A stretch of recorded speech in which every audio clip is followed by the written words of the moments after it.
Hello friends, welcome to healthy சமையல் vlog. இன்றைக்கி பார்க்க போகிற வீடியோ என்னென்னு பார்த்தீங்கன்னா, குக்கிங் கிடையாதுங்க.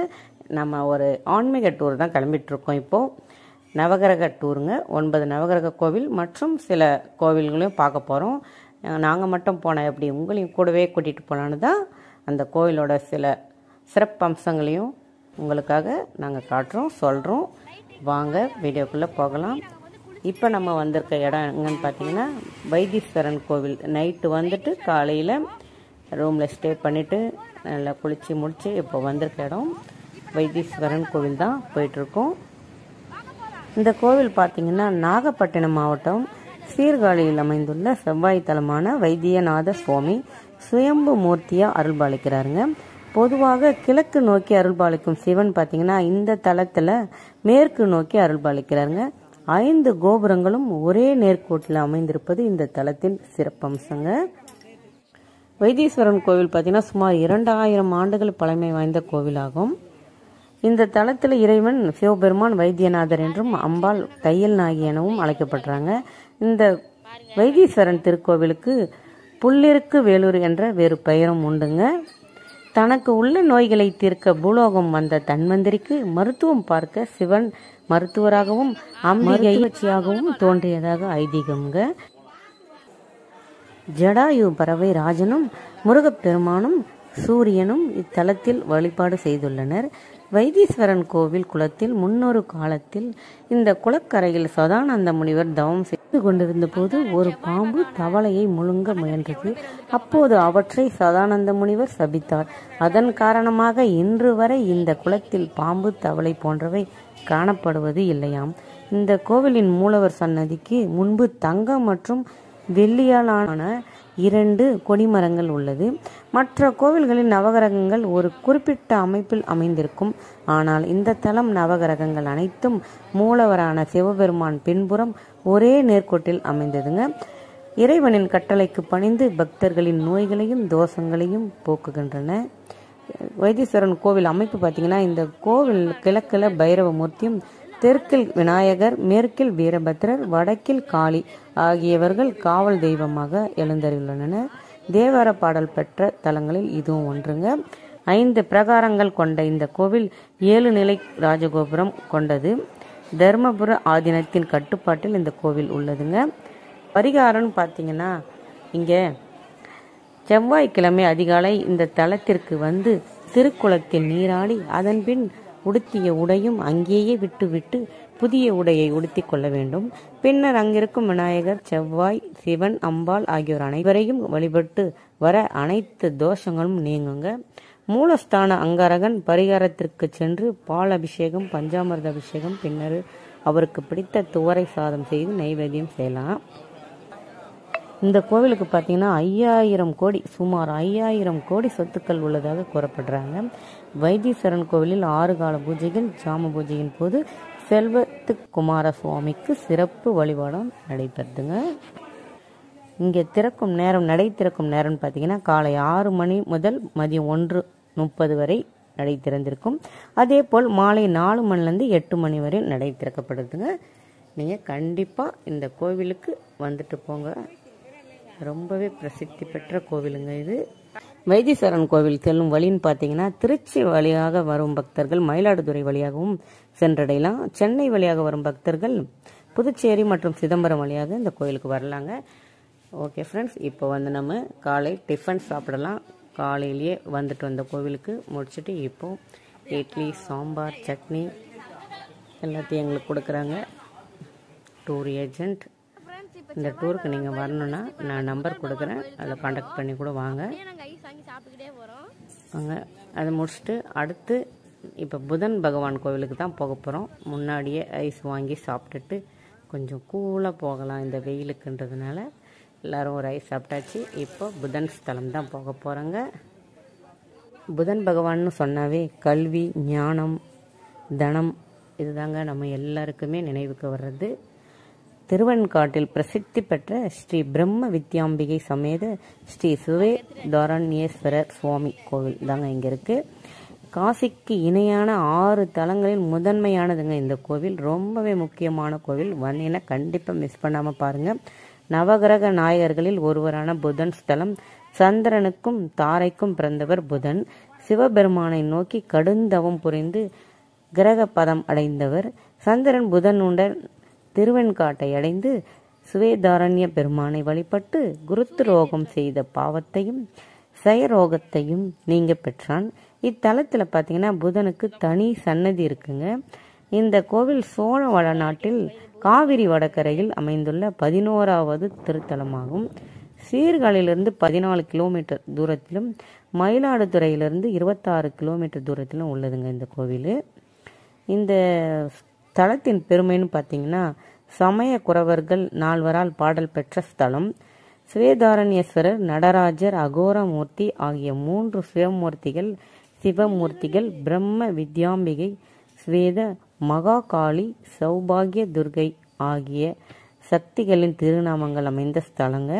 இங்கு 3 மூர்த்தி, 3 அம்பாள், 3 தீர்த்தம், 3 விருட்சம் என்று அமையப்பெற்ற சிறப்புடையதுங்க இந்த கோவில். மேலும் இந்த திருவேன்காடு திருத்தலம் பார்த்தீங்கன்னா ஆதி சிதம்பரம் என்றும் அழைக்கப்படுறாங்க.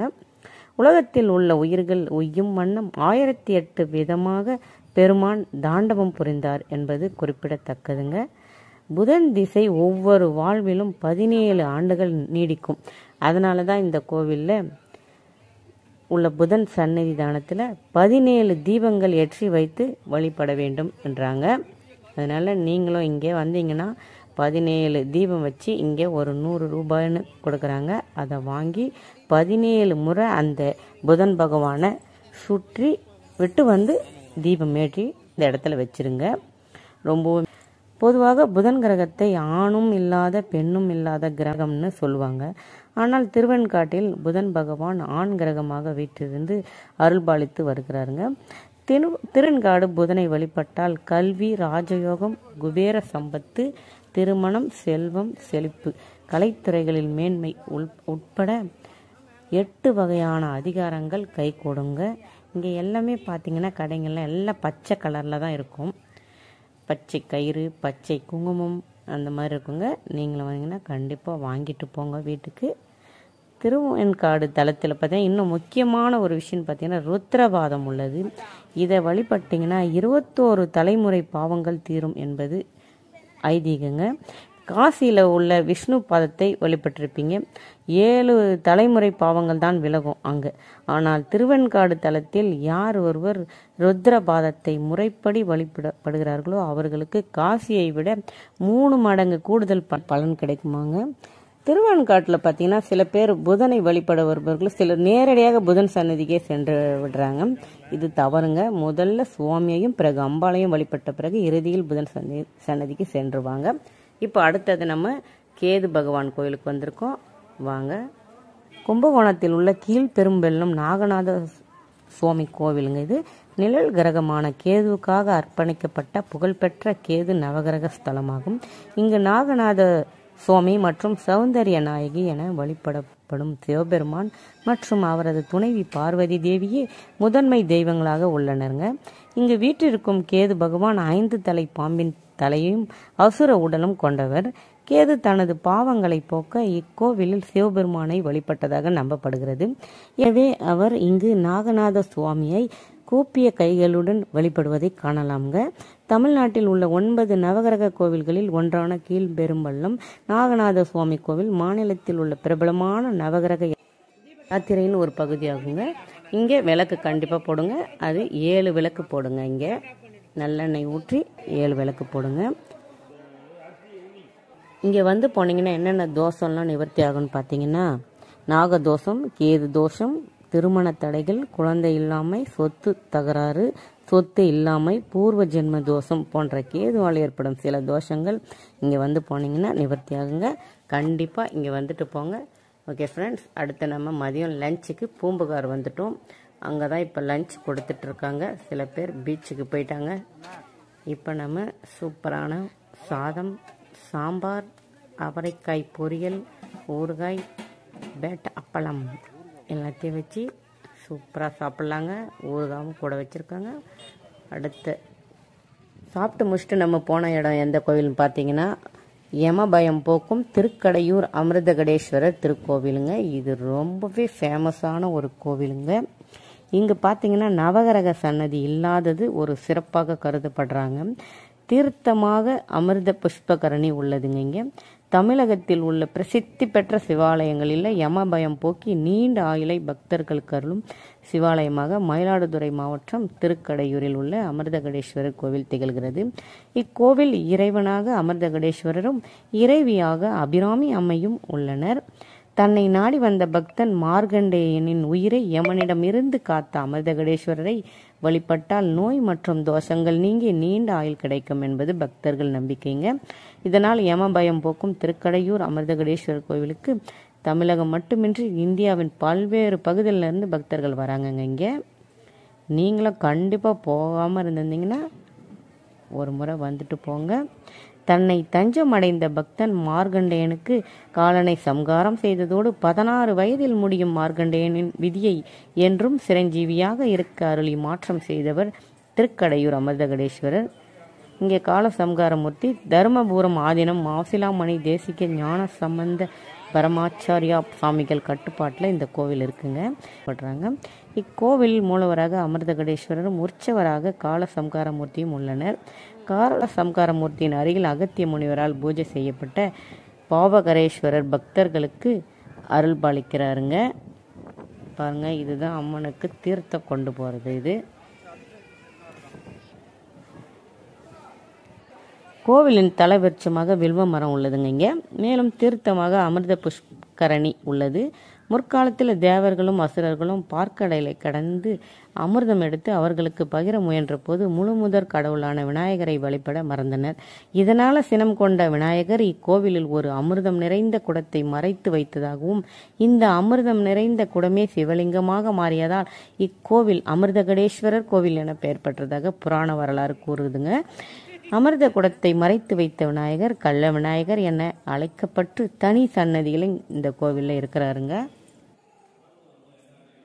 இங்கே 59 வயது முடிந்து 60 வயதை தொடங்குபவர்கள் பார்த்தீங்கன்னா இக்கோவிலில் உக்ராத சாந்தி பூஜை செய்து வழிபடுறாங்க.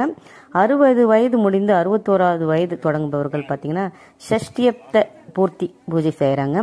70 வயது முடிந்து 71 வயதை தொடங்குபவர்கள் பீமரத சாந்தி பூஜையும், 75 வயதை கடந்தவர்கள் விஜயரத சாந்தி பூஜையும், 81 வயது தொடங்குபவர்கள் சதாபிஷேகமும், 85 வயதை கடந்தவர்கள் கனகாபிஷேகமும் செய்து அமிர்த கடேஸ்வரரை வழிபடுகிறார்கள். கோவிலின் மேற்கு திசை நோக்கி அமிர்தகடேஸ்வரரும், கிழக்கு திசையில் தனி கோவிலில் அபிராமி அம்மனும், அமிர்தகடேஸ்வரர் அருகில் கால சம்காரமூர்த்தியும், உள் பிரகாரத்தில் முருகன், மகாலட்சுமி, நடராஜர் ஆகியோரும் அருள் பாலிக்கிறாங்க. கோவிலின் பின்புறம் பார்த்தீங்கன்னா திருமேஞானம் பிரம்மபுரீஸ்வரர் கோவில் உள்ள கங்கை தீர்த்தத்திலிருந்து எடுக்கப்படும் நீரை கொண்டுதான் என்றும் அமிர்தகடேஸ்வரர் கோவில் அமிர்தகடேஸ்வரருக்கு அபிஷேகம் நடக்குது. ஃபர்ஸ்ட்ல ஒரு தீர்த்தம் காட்டணும் பாருங்க, ஒரு மாட்டு வண்டியில். அந்த தீர்த்தம் தாங்க அதுக்கு தான் கொண்டு போறாங்க. திருக்கடையூர் அமிர்தகடேஸ்வரர் கோயிலில் பார்த்தீங்கன்னா கால சம்கார மூர்த்தியை வழிபட்டீங்கன்னா ஆயுள் பலம் அதிகரிக்குங்க என்பது பக்தர்களின் நம்பிக்கைங்க. கார்த்திகை சோமவார நாட்களில் இந்த கோவிலில் 1008 சங்குகளை வைத்து நடைபெறும் சங்காபிஷேக விழா பிரசித்தி பெற்றதுங்க. இங்கே பார்த்தீங்கன்னா ஆண்டுதோறும் சித்திரை மாதம் மக நட்சத்திரத்தில் காலசம்கார பெருவிழா சிறப்பாக நடைபெறுது. மேலும் பங்குனி அசுவதி நட்சத்திர தீர்த்தவாரி விழாவும் தற்போது வரை பக்தர்களால் பெரிதும் போற்றப்படுதுங்க. கோவிலுக்கு எப்படி செல்றதுன்னு பார்த்தீங்கன்னா திருக்கடையூர் அமிர்தகடேஸ்வரர் கோவிலுக்கு மயிலாடுதுறை மாவட்டம் சீர்காழியிலிருந்து கருவி ஆக்கூர் வழியாக காரைக்கால் செல்லும் வழியில் 18 கிலோமீட்டர் தூரத்தில் உள்ளதுங்க. மயிலாடுதுறையிலிருந்து செம்பனார் கோவில் ஆக்கூர் வழியாகவும் திருக்கடையூர் அமிர்தகடேஸ்வரர் கோவிலை அடையலாங்க. சென்னையிலிருந்து திருக்கடையூர் அமிர்தகடேஸ்வரர் கோவிலுக்கு வர விரும்பும் பக்தர்கள் ரயில் மூலம் மயிலாடுதுறைக்கு வந்து அங்கிருந்து திருக்கடையூர் அமிர்தகடேஸ்வரர் கோவிலை அடையலாம். நெல்லை, மதுரை, திண்டுக்கல், திருச்சி போன்ற பகுதிகளிலிருந்து திருக்கடையூர் கோவிலுக்கு வரணும்னு விருப்பம் இருக்கிறவங்க ரயில் மூலம் மயிலாடுதுறை அடைந்து திருக்கடையூர் கோவிலை அடையலாங்க. திருக்கடையூர் மயிலாடுதுறையிலிருந்து 22 கிலோமீட்டர் தொலைவில் உள்ளதுங்க. இங்கே திருக்கடையூரில் அபிராமி அம்மன் பார்த்தீங்கன்னா ரொம்பவே அழகான ஒரு கோலத்தில் காட்சியளிப்பாங்க. நீண்ட ஆயுளை பெற்று வாழ விரும்புகிறவங்க பார்த்தீங்கன்னா இப்பெருமானை வழிபடுறாங்க. மேற்கு நோக்கிய இத்திரு சந்நிதிக்கு எதிரில் வெளி பிரகாரத்தில் அன்னை இப்ராமி கிழக்கு நோக்கி திருக்கோயில் கொண்டு திகழ்கின்றனர். அன்னையின் திருவுருவம் மிகவும் அழகு வாய்ந்தது. 3 அடி உயர பீடத்தில் 4 கரங்களோடு நின்று அருள் பாலிக்கிறாங்க. 2 கரங்கள் அபய வராத முத்திரைகள் தாங்க 2 கரங்கள் மலரும் மாலையும் தாங்கி திகழ்கின்றனர். அன்னையின் திரு நயனங்களோ அருளை வாரி பொழிகின்றன. கண்டிப்பாக இந்த கோவிலை மிஸ் பண்ணாதீங்க. ஏற்கனவே வந்தவங்க பார்த்து சந்தோஷப்பட்டிருப்பீங்க. வராதவங்க கண்டிப்பாக ஒரு முறையாவது வந்துட்டு போங்க. இன்னும் சொல்லணும்னு நினச்சா இன்னும் 2 மணி நேரம் கூட ஆகுங்க. நான் ஓரளவுக்கு உங்களுக்கு மெசேஜ் கொடுத்துருப்பேன்னு நினைக்கிறேன். ஓகே ஃப்ரெண்ட்ஸ், இப்போ நம்ம இந்த கோவிலை முடிச்சுட்டு அடுத்த பார்ட்டில் வேறு ஒரு கோவிலை பற்றி பார்க்கலாங்க. இதை சுற்றி நிறைய இருக்குங்க. அந்த தீர்த்தெல்லாம் கூட போயிட்டு வாங்க, இங்கே பின்னாடியே இருக்குது.